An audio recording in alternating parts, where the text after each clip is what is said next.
Yes, okay, so we're back with layer one. Uh, So quickly, I know, we're breaking the norm of only showing up once or twice a year, but now we're finally actually doing it. And We're getting today, real serious with this. yes, exactly. And so, you got Fray and Koji, but of course we have our friend Barry joining us today. Hello, everybody. Yes, so, we're doing our part three of the American Shinto saga, basically. You know, we talked about Mothman, the American yokai, and last time we talked about Ong's hat, liminal spaces, and legend tripping.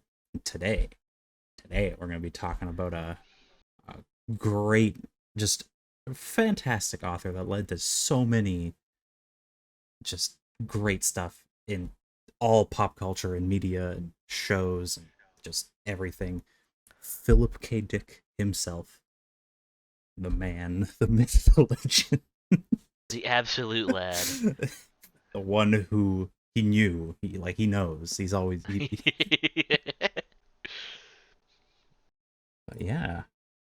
See how we can weave that into the whole myth we've got going Well, here. I guess first we gotta talk about the man himself, Of Phil, like course. Philip K. Dick, who he was, what he did. Obviously, there's a little hint there. Yeah, I mean, we've got yeah, so we know he's like just some of the works he's done. We could start with that. Like some of the so he, was an author throughout the 70s, 80s, I believe he started in the 50s. wrote 40 something novels It was and quite a few. yeah, it was Yeah, very quite a prolific. lot. Dude was just pumping them out. Yes, but as we'll get to, we'll know where that came from. But yeah, no, like some of the famous ones people would have heard of are, Do Androids Dream of Electric Sheep, which obviously it got adapted into Blade Runner. And then he also did A Scanner Darkly. The Man in the High Castle, of course. Yes, great Yep. one. He did Minority Report. He did Total Recall also. Well, the stories that got adapted into those films, at least. A lot of them had different titles when he wrote them, but also wrote the. It might be too early to get into the exegesis, but that's a whole other. Yeah, that's a whole other thing. And it was written over the course of his life, pretty Yeah. much. Was it something like Um, 9,000 pages of content? it was almost kind of like a diary, but we'll get there. Yeah. We'll get there. So dude's basically one of the most renowned American science fiction writers of all time. Um, and like again with all those stories that are big, pop culture icons, or at least they're decently well known pop culture icons. He's had a big effect on pop culture as a whole, as Koji said.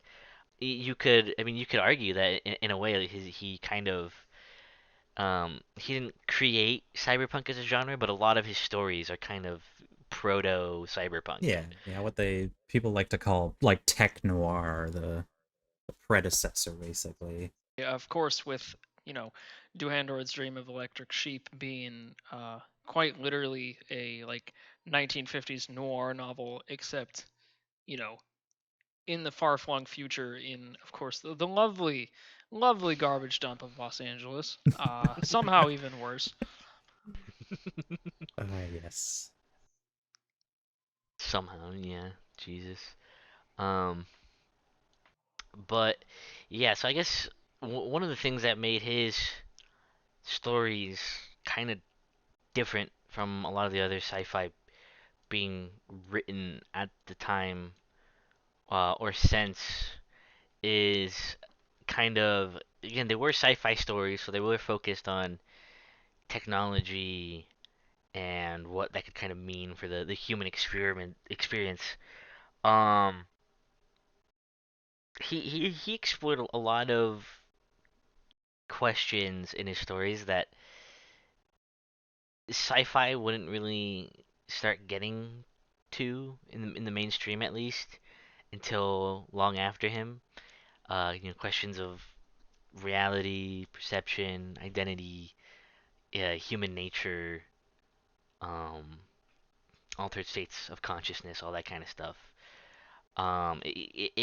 It got really weird and really abstract.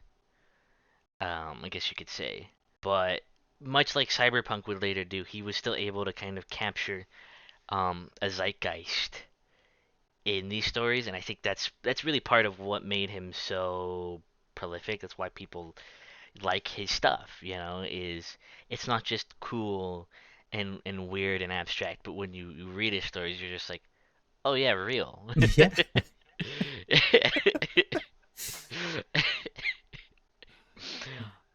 Well, okay, especially when a handful of the famous stories he wrote, he labeled them as autobiographical. It's like, oh yeah, this actually happened to me.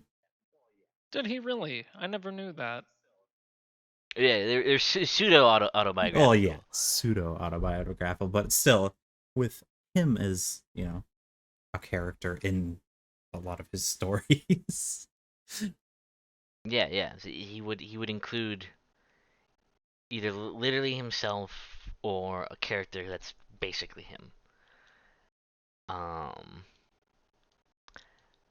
and I think one of my favorite stories of his that I think is most relevant to this podcast, I guess, um, is his 1981 novel Valis, um, which Valis being an acronym for Vast Active Living Intelligence System, um, which it can basically be summed up as an alien satellite monitoring our planet secretly.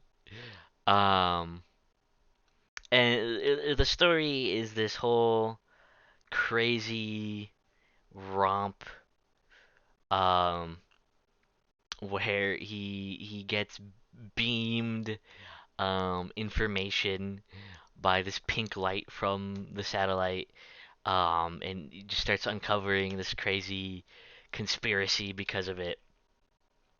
Um, and one of the interesting things about Valis, of course, is it's one of those pseudo biographical stories where, according to him, a lot of the basic plot beats, or a lot of the events in the plot, supposedly actually happened to him. Um, he apparently seems to have believed that Valis was a real thing, and that the pink beam of light that he called zebra, for some reason, was an actual thing that beamed information into his head. Yeah, no, like with from the bit I saw about it, it's also more of like, because it gets so deep and so like just insane, but when he talks about the pink laser beam, the knowledge being beamed into his head, it's more of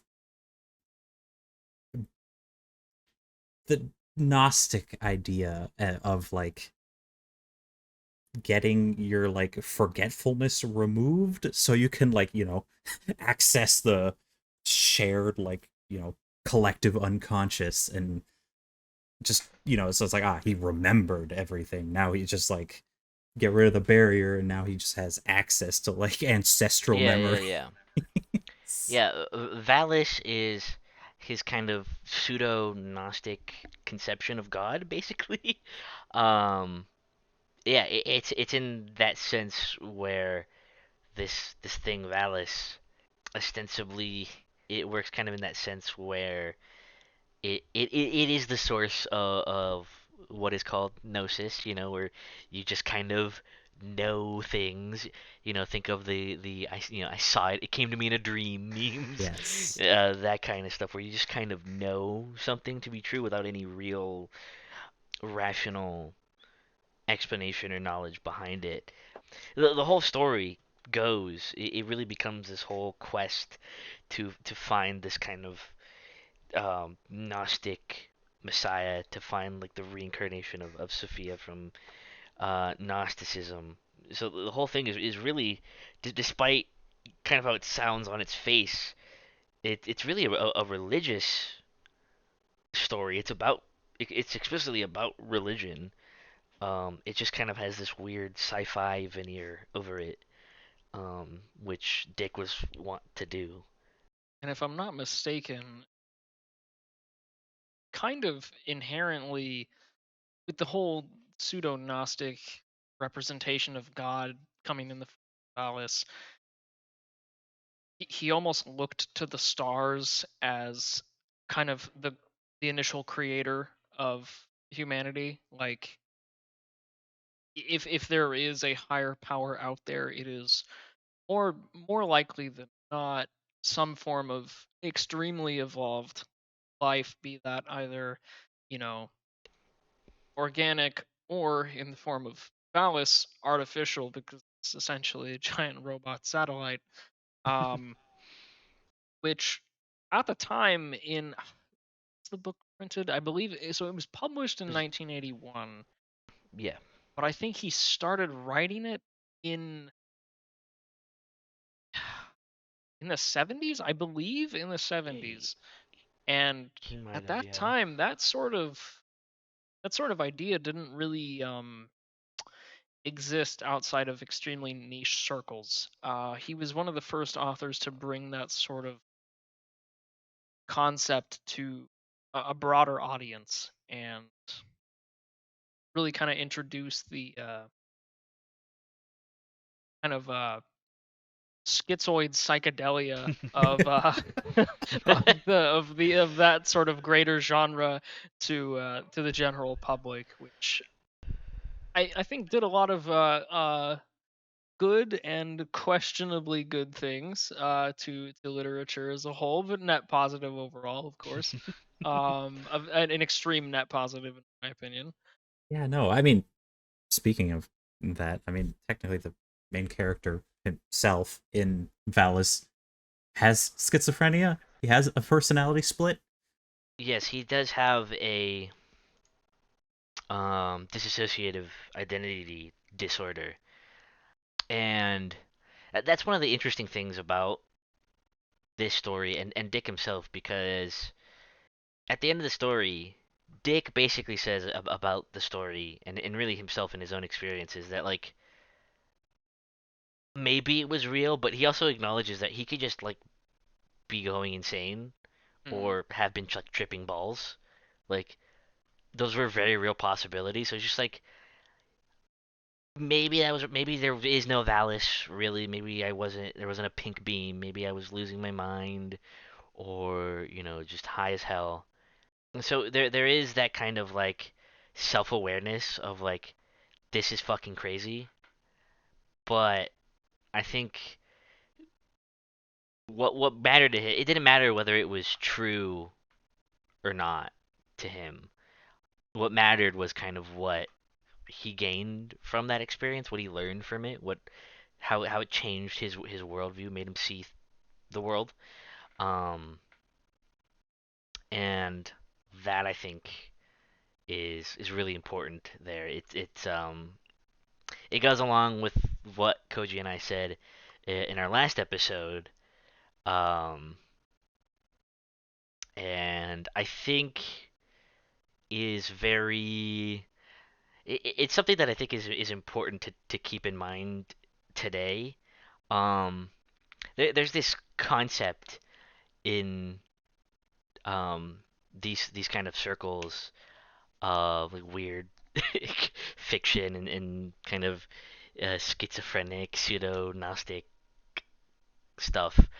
If anyone's read Robert Anton Wilson, there's the concept of the Chapel Perilous, which is kind of this headspace you purposefully bring yourself in where you're not really sure what's real and what isn't. This kind of liminal, almost ritual space that information and stories, specifically narratives, can kind of bring you into. And I think in a way, Dick kind of experienced that. And what's important about the Chapel Perilous, as Wilson put it, is that there's really only two possibilities. Either you make it out of the Chapel Perilous, you learn something, you come out of it with something. You kind of not acknowledge that maybe it was real, maybe it wasn't, probably not. But what matters is that you took something away from it, or you never leave and you kind of just lose your mind. In conjunction with what we said last episode, that's really important for the to keep in mind in the modern day, because that I mean, look around the internet, or even in real life, look around at people, and kind of what's going on, and Yeah. you're like, oh wow, a lot of people are really stuck in there. Oh, certainly. So basically, there's these ideas that Dick had back then, that were really ahead of their time. I think another thing that was really big with Dick that kind of tied into the whole Valis thing was that he believed the world was a simulation. He was one of the first public figures to really propose simulation theory, as we know it today. It's something that kind of every Redditor kind of knows today. But before that, before, I think obviously the Matrix is really what kind of brought that into the mainstream consciousness. But like Dick was saying this stuff in the 70s. So I remember when I first really started looking more into Dick, his philosophy, what he thought about the world, and finding that out. Finding that he did a talk in France in like 77, where he goes in detail about his thoughts on the world as a computer simulation. And you're just like, wow, like this dude was way ahead of his time. There's parallel realities, all this world as a simulation and alternate timelines, and how the simulation kind of explains all this stuff. Um, he talks about what's basically the Mandela effect. Years before, like decades before that was a thing that everyone and their mom on Facebook knew about. So it's really crazy to kind of think about this. He was so ahead of his time, and you know, a lot of science fiction writers, or even just creative people in general who read his works, you almost get the sense that these ideas were kind of diffused into the mainstream public consciousness through that manner, through people reading Dick's work, and then they go on to make their own work, say The Matrix or something, and now everyone kind of knows about these things. Everyone knows about simulation theory. Everyone knows Mandela effect and parallel timelines, parallel dimension, world stuff, whatever. So I think Philip K. Dick is a important in that way. He's not just an important American science fiction writer. In that way, he's a important figure in kind of, I guess, American folklore and conspiracy theory, and as we've mentioned a few times before in this podcast, what we're calling kind of American Shinto. Yeah. And of course, you can understand too. Like some people could hear that and like, oh, he's just crazy or whatever. And people will always write that off. That's the first thing a lot of people will do.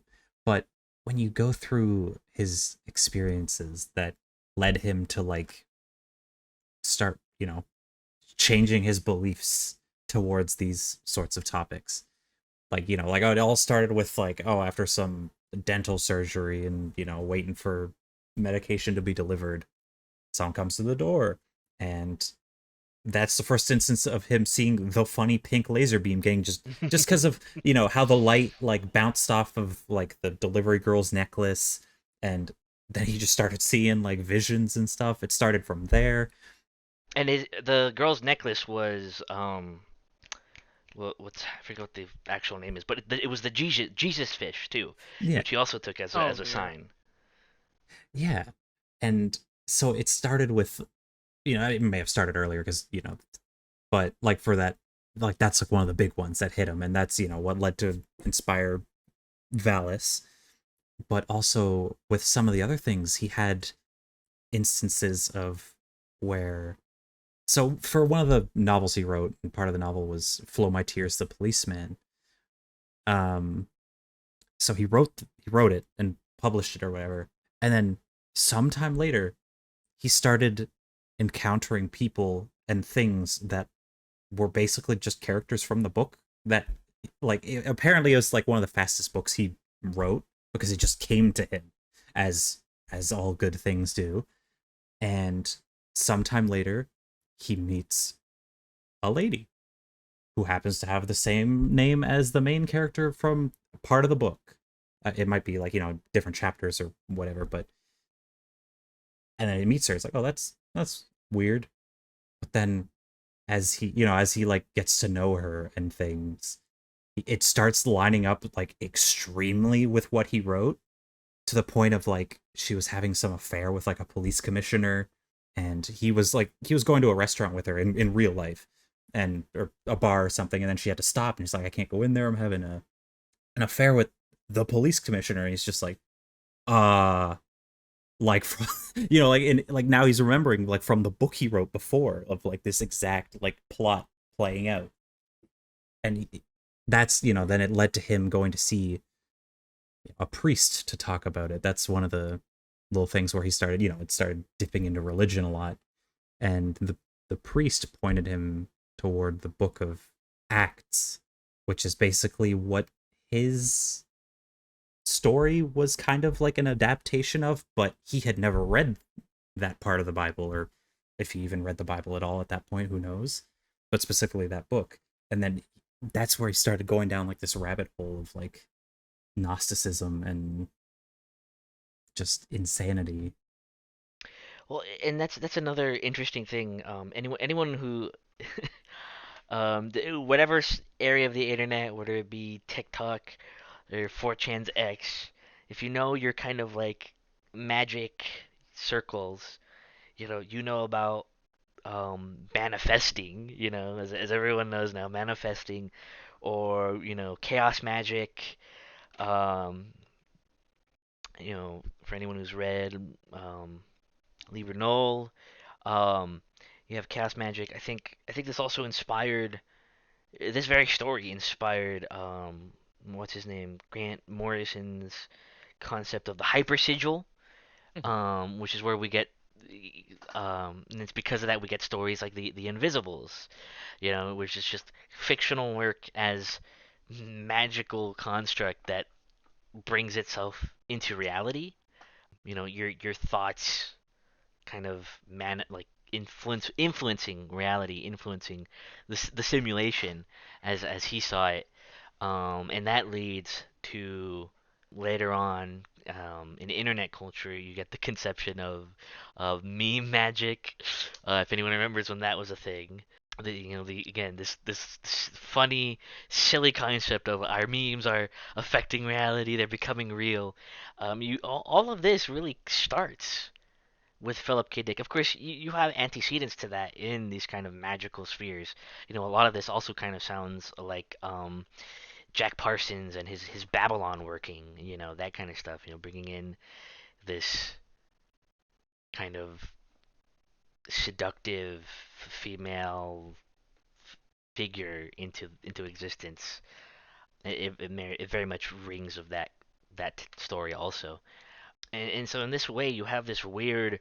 Philip K. Dick is this weird confluence of like magical concepts, sci-fi, kind of this weird kind of futurism, and ideas about mimetics and kind of e-sociology, I guess we'll call it, um, and how advancing technology and I think in a way he almost kind of foresaw this kind of American Shinto idea with his like his neo-Gnostic ideas and what we've been talking about kind of align in a lot of ways. It's this weird confluence where he his work it's one of those things where you almost can't his work is his whole body of work is itself this kind of hyper sigil that depending on how you look at it either kind of predicted the future or made it. It's almost it's almost a little dogmatic and inescapable in a sense. Because even if you go back to his earliest, I believe this was his first ever published anything. Uh, The World She Wanted. It premiered in a Mm, science fiction magazine, I believe, May of 1953. Uh, and it's quite literally the whole concept is consciousness affects matter. Um, Metaphysics, parapsychology. The protagonist is this woman. Well, technically, the protagonist is a man who I can assume is self-insert. It goes by a different name. His male's name is Larry Brewster. Meets this woman at a bar, and after talking to her and getting a series of very odd events, comes to the conclusion that this woman is the protagonist of the universe that he is inhabiting, and that her thoughts are affecting the world around him, and that the world is quite literally the world she wants because it's it's not entirely a brain in a jar situation. It's kind of like more string theory, multi whatever. But yeah.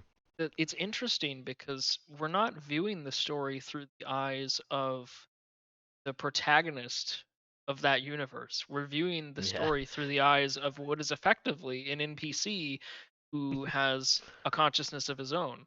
He is sentient, he's cognizant, he's whatever, but he is not the main character of the story. We're viewing the story through his eyes, but it's just there and things are happening around him totally out of his control because this woman that he's with, her thoughts are affecting everything around him and everything or everyone else involved in the story.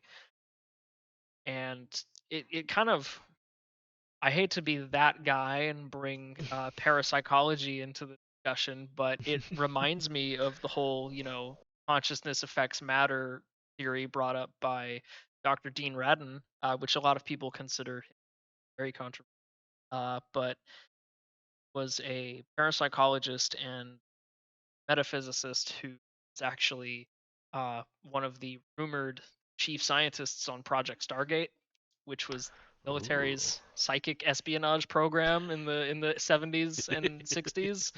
It was kind of one of the predecessors to MK Ultra, is where they tried to, the men who stare at goats, right? It's that. Yeah. Um, and so the fact that Dick has all of these themes in his writing, and then just a scant few years later it's like the US military is like actually trying to prompt people to develop psychic powers, and they're trying to like fucking Professor X their way into making like super soldiers. it's it's kind of mind-blowing when you think about how interconnected all of that stuff is. And if you look back earlier in history, there's even like ancient Chinese authors, Greek authors, etc., that talked about this sort of brain in a jar, everything's a simulation, like whatever. Yeah. And like Valis, for instance, you can see references to that in modern pop culture. One of which is, and Koji knows that I'm probably going to bring this up, but the Tool song Rosetta Stoned, where the protagonist is doing LSD out in the desert, outside of the fence of Area 51, and suddenly a light is beamed into his head, and he's told he's the chosen one. But because he's like a high school dropout and just like a weird old hippie, essentially the dude Lebowski in song form, um, he forgets to write down the alien god's message, and effectively, and you know, Maynard James Keaton says this in the song's lyrics. He shits the bed. He forgot his pen. He forgot to write down the message that he was supposed to deliver to the world. So it's the chosen son screwed up. It's fascinating to me because you have so many concepts like this throughout all of literature, and a lot of it is largely ignored. It never really Yeah. got brought into the public light until Dick's novels became popular, and of course, his novels didn't really become truly popular until, I would say, mid '90s to early 2000s. Um, Never really, and of course, we're all a bunch of here, so none of us can really attest to how popular they were before that time. But I don't remember hearing him talked about too much in elementary school. Do you guys? Not at all. Like, No. like I like when I first saw Blade Runner, I had no idea it was based on a book on a super obscure sci-fi novel from the '60s. Yeah, nobody really did. Um, so I mean, those are just my thoughts on it.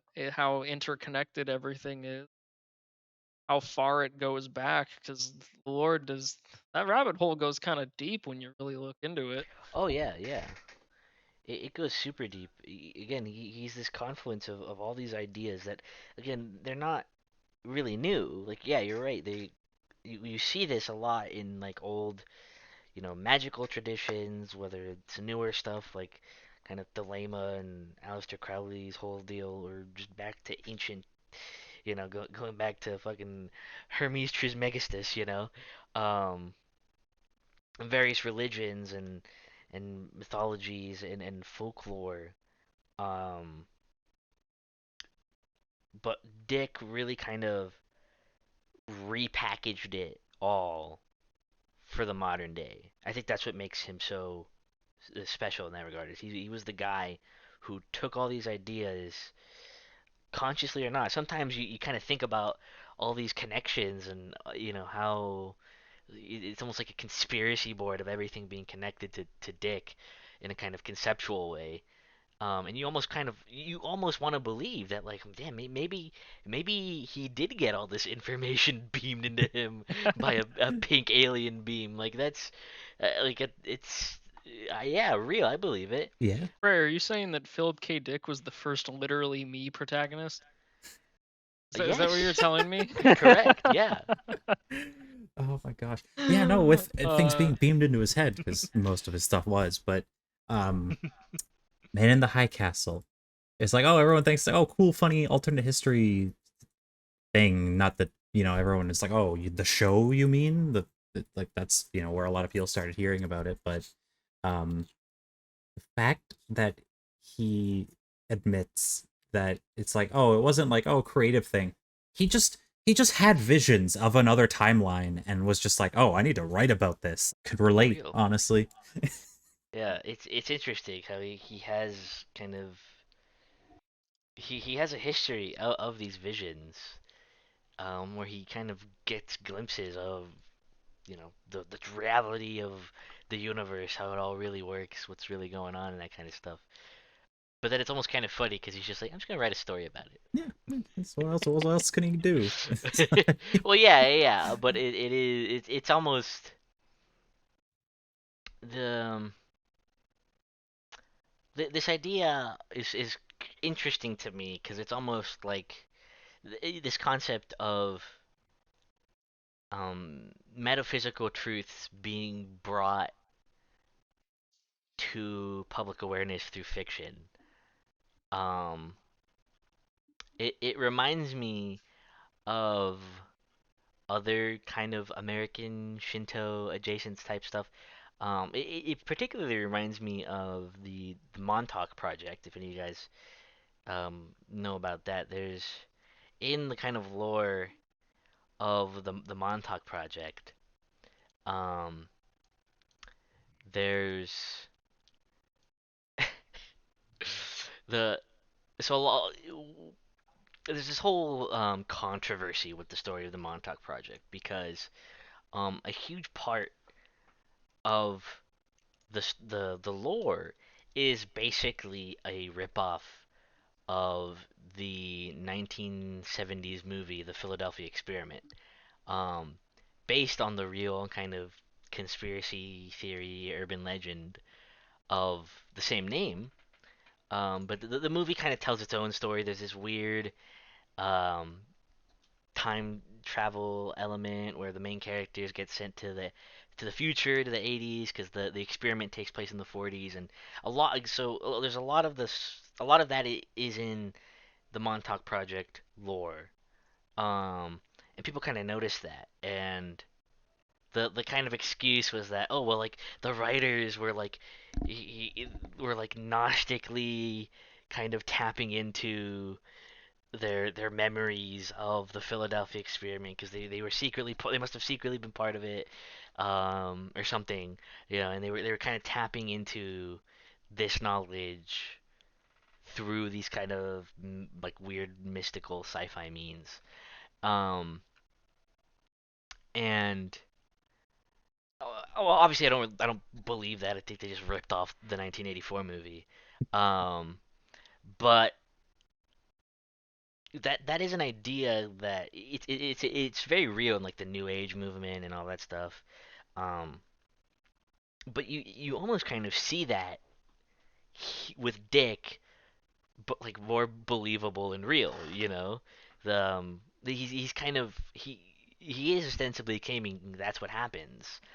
Um, but it's obviously far more believable. um,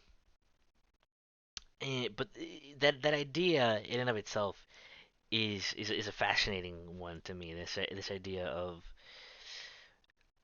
fiction, this thing, Valis.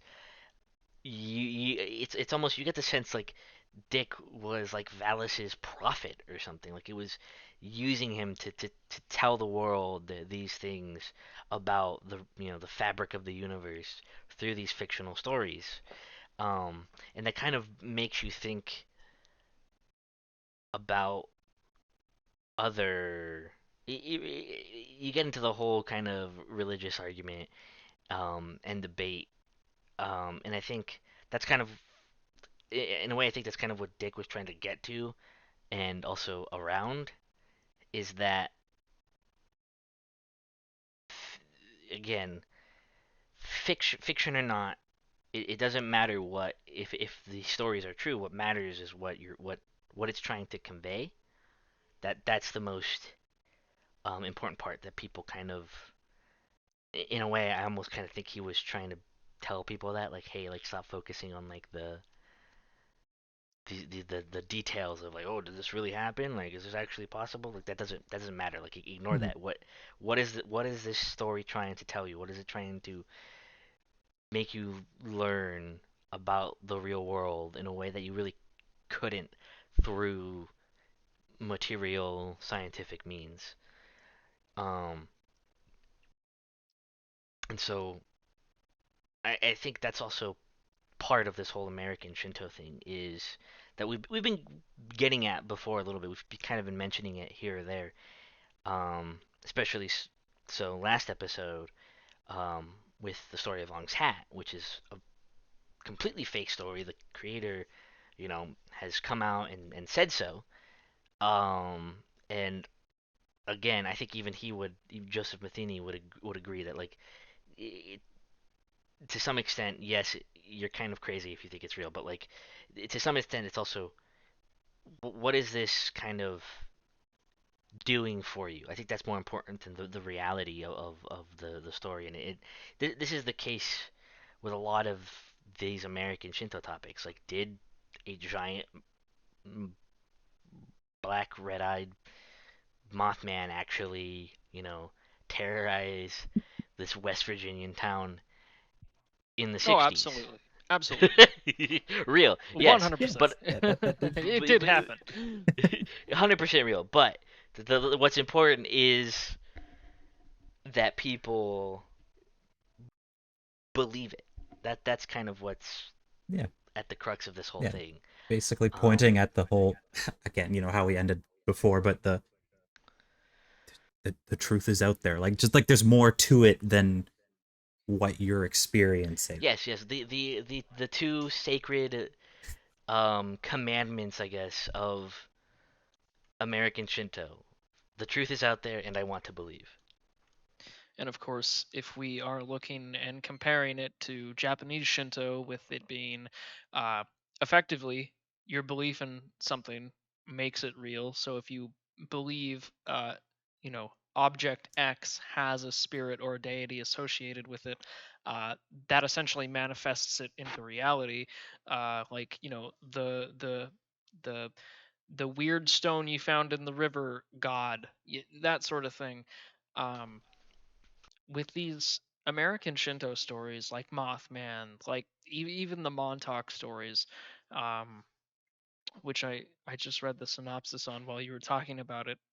Actually, Oh yeah, very interesting plot, um, yeah, in my opinion. But this collective belief in something almost kind of makes it real. And a big exactly. criticism that a lot of my Euro friends give to me quite frequently, and with extreme prejudice, is that the United States has, and North America, including Canada, has no real culture, no mythology. And my argument to that is everything we've been talking about so far tonight, because our belief in things effectively make them real.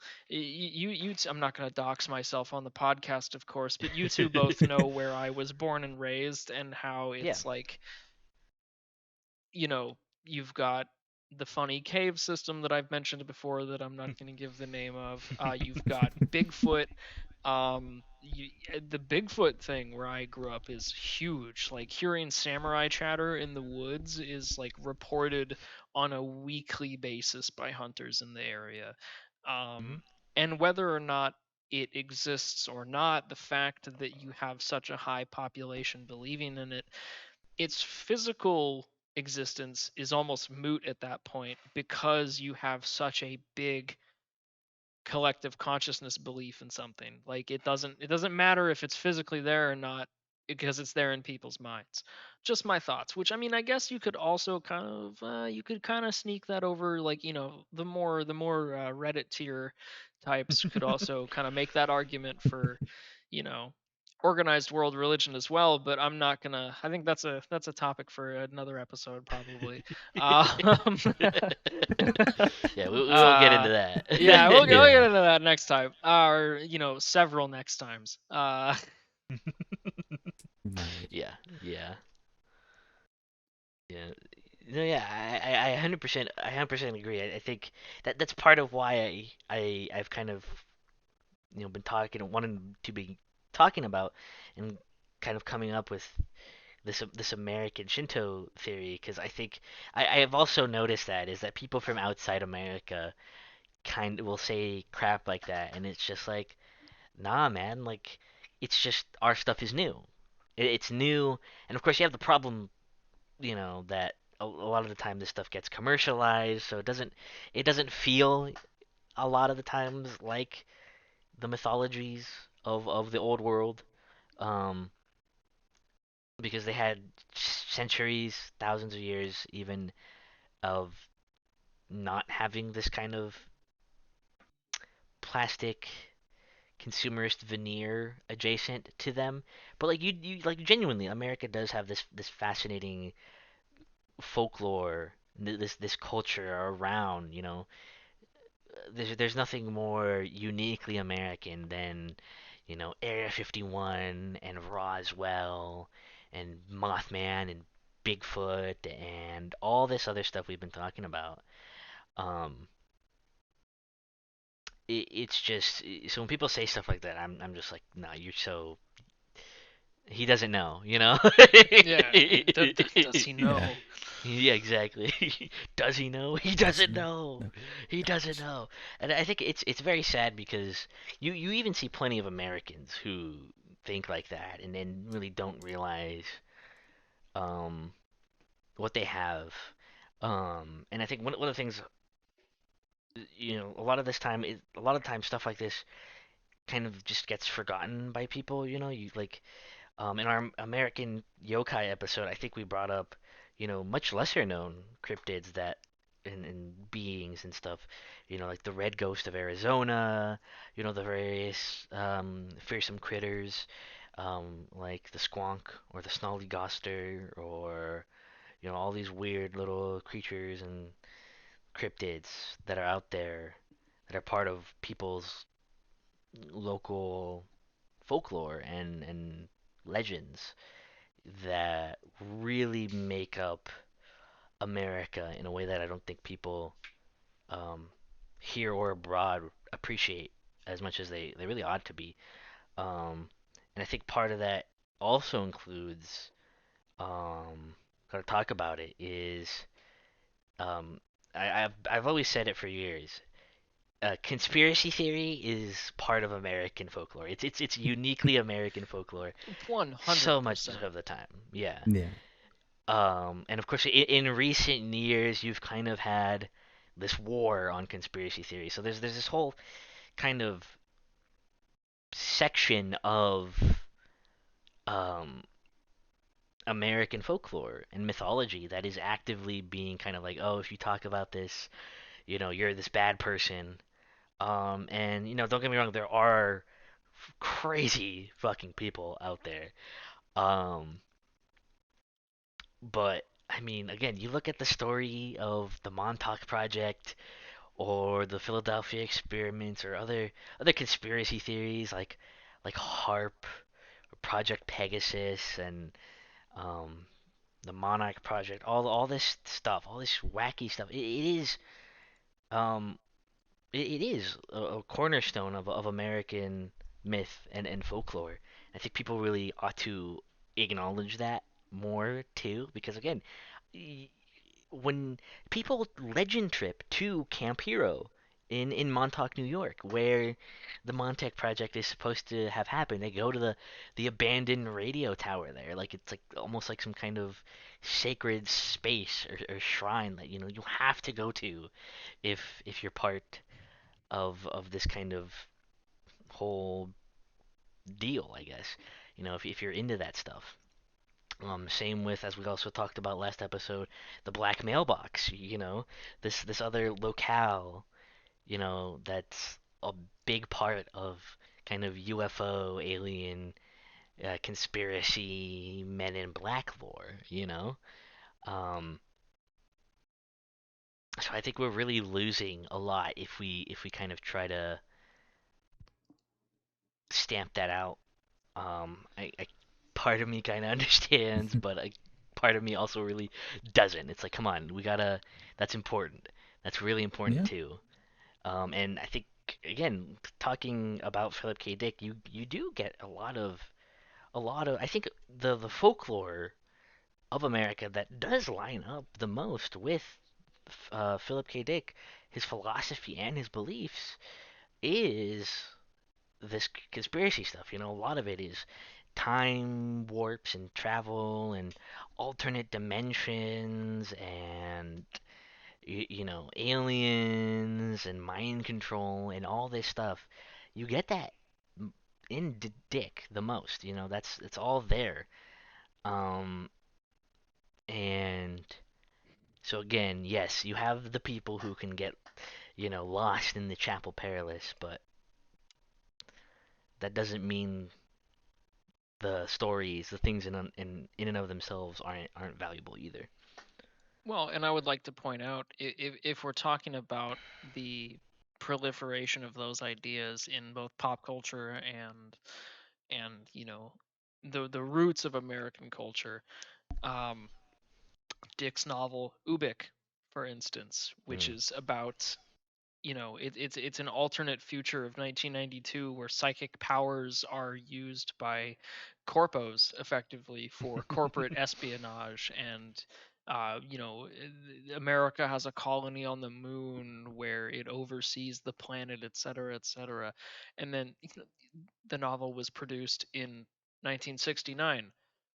I mentioned earlier Project Stargate. That started only a few years Yeah. later in the 70s, where the United States government tried harnessing psychic powers to spy Yeah. on the Soviets and stuff. It's almost as if Dick himself, and again, huge. I need to really really really state this. Humongous, big, big, big, dumb stretch on my part. Dick is the the woman from the world she wanted, because I mean, if think about it, right? Think about it. He The makes he makes a book about the government creating psychic people to do corporate espionage, and then 5 years later the United States military tries to make psychic people to do military espionage. Like I said, humongous leap in logic there, but it's a fun one, so I'm gonna take it anyway. Dick is the protagonist of our universe.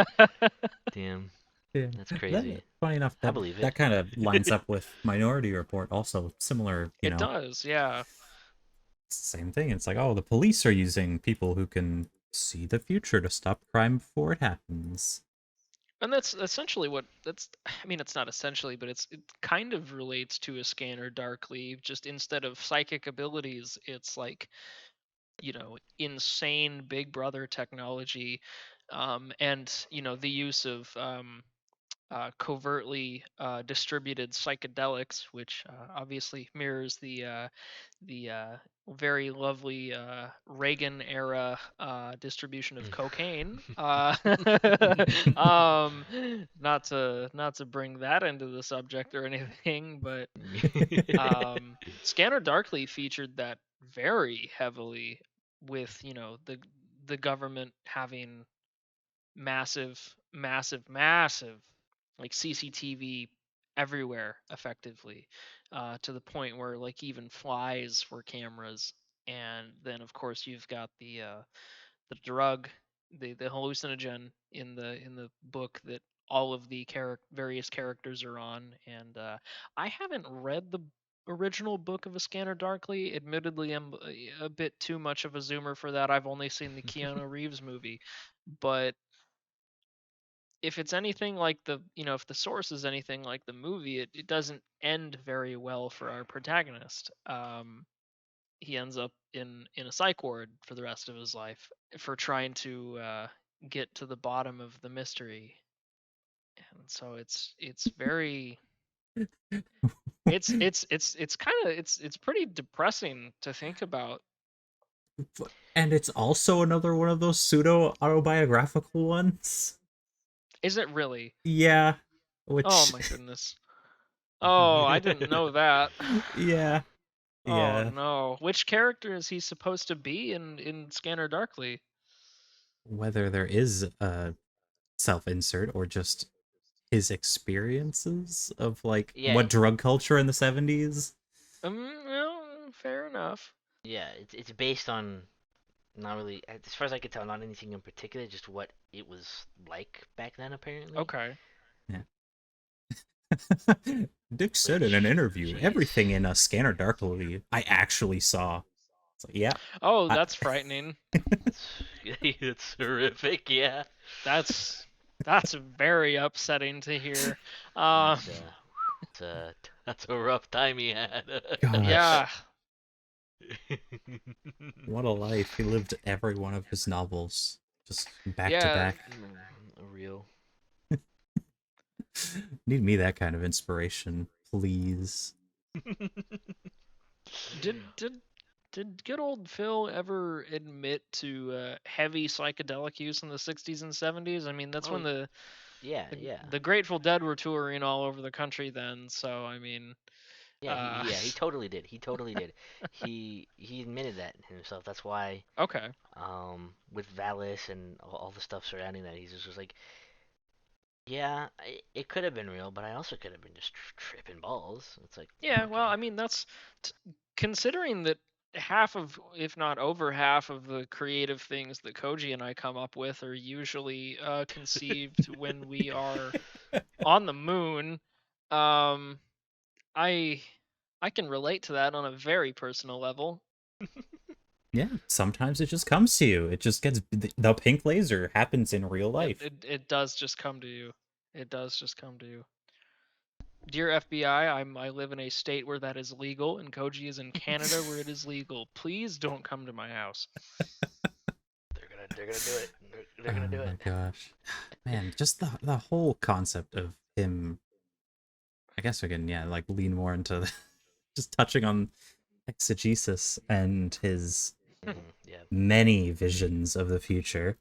Well, among, the stories he wrote and concepts about, like, the progression of technology and society as a whole, just, you know, he talked a lot about in his stories about the kind of degradation of, like, you know, kind of like not culture exactly, but just the what we're experiencing now, the whole going out and seeing people. It's like, oh, why do that when you could just stay at home and interact with your, technology or whatever equivalents he had in his stories. He had things that they're called like systems or different little Yeah, yeah, like.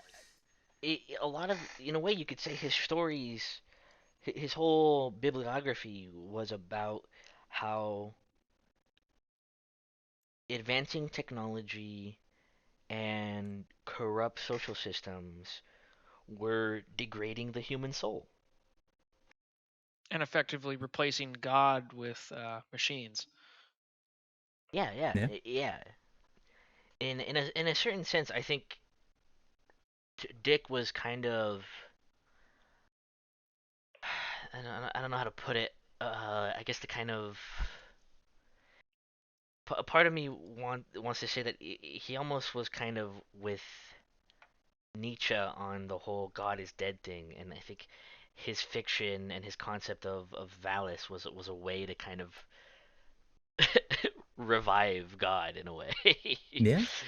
um, or again, um, if we're talking in Gnostic terms, to kind of help humanity find the true God, not the demiurge or whatever.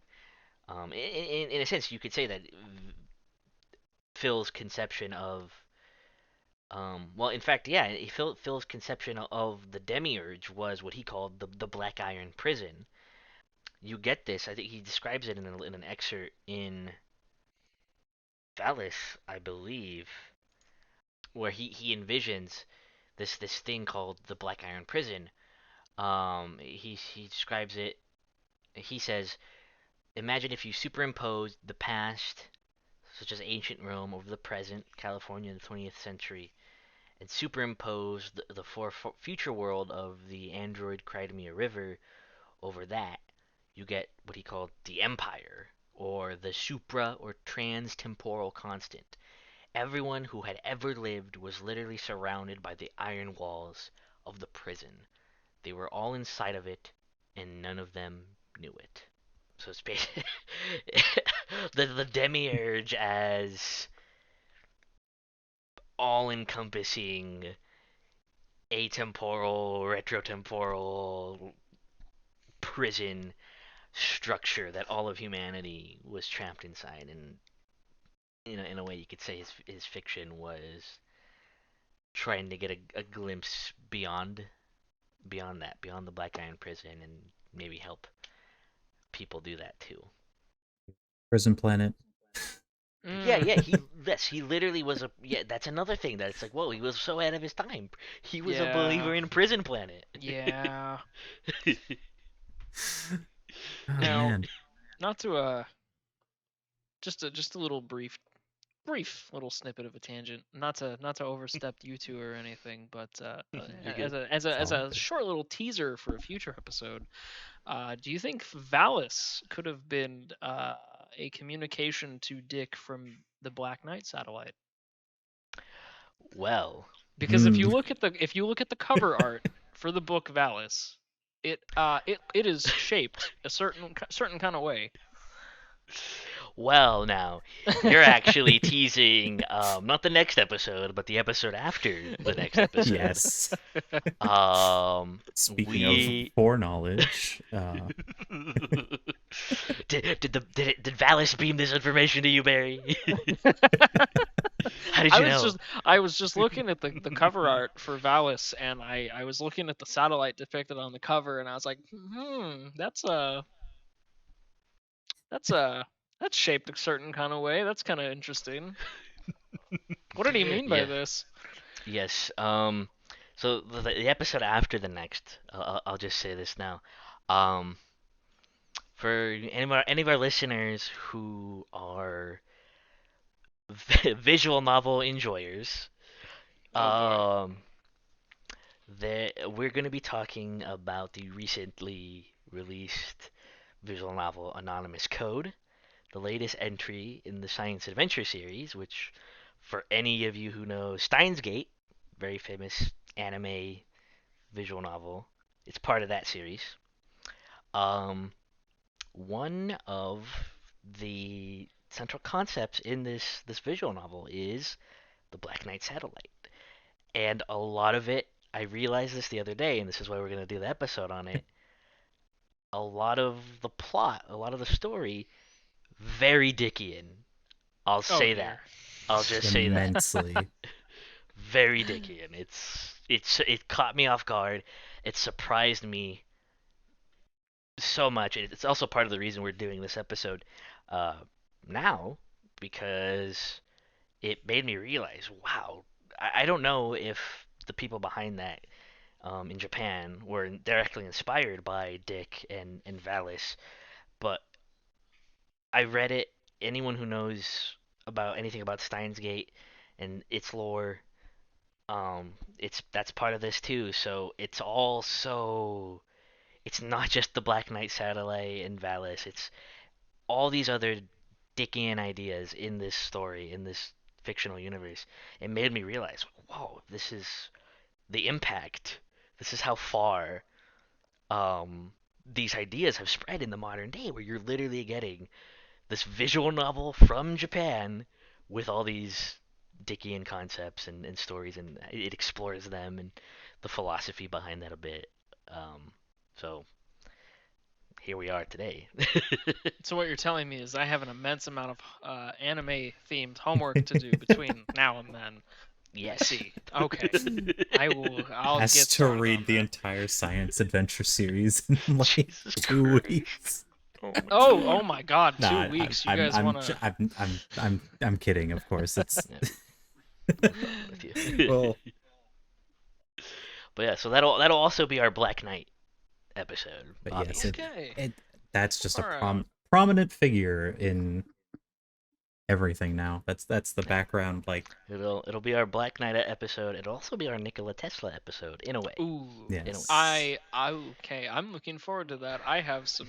Koji and I have talked about Tesla at great length Hmm. in the past at 3 in the morning while blitzed out of our fucking minds. Hell Um. yeah, as you do.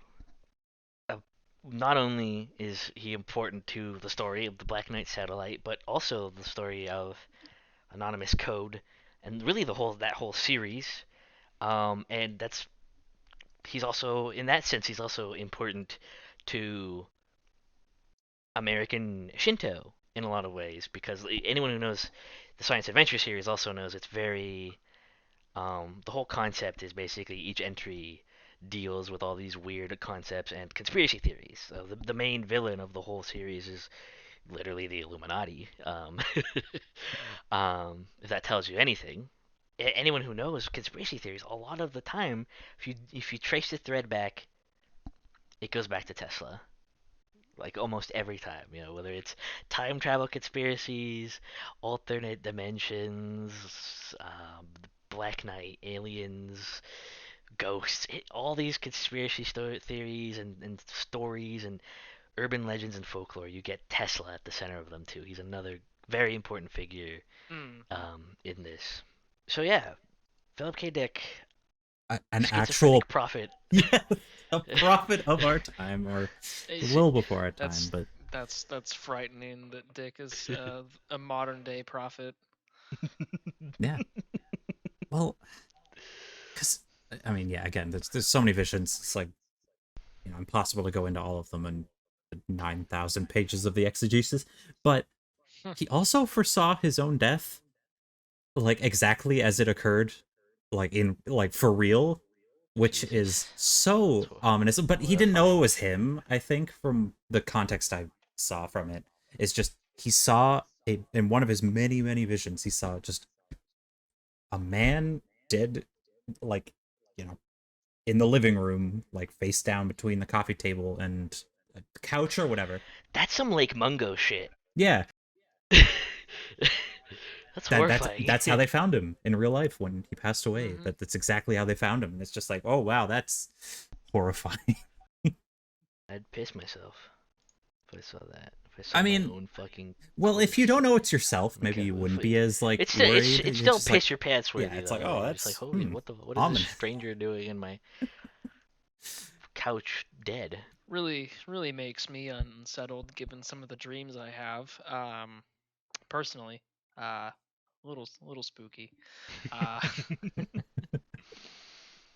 Yeah, yeah. Hopefully that those are just normal dreams and not Valis Gnostic beams. Gnostic beams. What a name. Yeah. while it's obviously complete nonsense, I quite enjoy the theory that you cannot dream something that you have not previously seen either in this life or another. It's it's a stupid theory, but it's a very fun theory. Yeah, it's also kind of in a way it's also kind of um it also kind of ties back into what we were talking about earlier, the whole like new age, like you don't really come up with ideas or dreams and stuff. It's all actual information out there somewhere in the ether, in the Akashic records or whatever. Genetic memory or Yeah, Yeah. something along those lines. yeah. Are Sure. we going to pioneer the term Dickian? It's a Dickian manifesto. It's a Dickian philosophy. I I think so. Okay. I think that's I think that's just a thing now. We've Yeah. done it. Yeah. Um, it's too late. We've unleashed that into the world. Oh well. Well, we pulled it from the Akashic record and gave it to you. True. Oh, very true. hmm It's right there on the Philip K. Dick shelf. It's not that difficult. Yeah, just you'll find it someday. And speaking of the Akashic records, actually, that's kind of